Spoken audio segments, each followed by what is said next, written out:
The most consistent player seemingly every night in, night out has been Tobias Harris.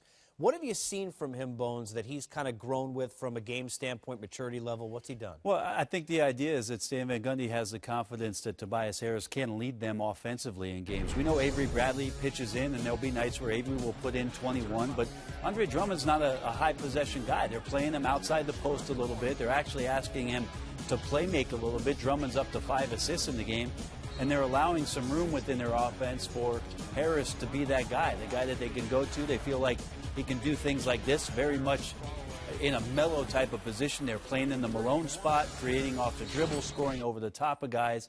And I think there's a lot of confidence in the Detroit Pistons basketball team that he is, quite frankly, their best offensive player on a consistent basis.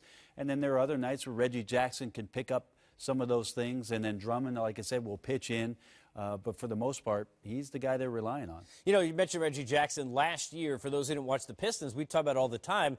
They were better on the floor with Ish Smith running the point than they were Reggie Jackson. Ish has played well, but he's played more the role he should be playing. Reggie efficient, 7 out of 10, scores 20 points. Biggest thing, assist-to-turnover ratio, way better this year. Tonight, 7 assists, only 1 turnover. Well, and that's huge, especially going up against what it is that the Boston Celtics have represented thus far defensively. They have pesky guards out there. Kyrie has played good defense. Of course, you're going to have to go against Marcus Smart and Terry Rozier. And then all of a sudden, Reggie Jackson comes in his 28 minutes, and you mentioned it, 7 assists, 1 turnover.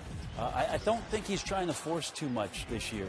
Maybe that's a little bit better situation for him, is not to try to get the attention of the game on himself. He's trying to pick the flow of it, and then Stan's doing a good job of balancing out what he wants to do with that starting lineup, bring in Ish Smith, have an impactful guard that can change the pace of the game with Ish.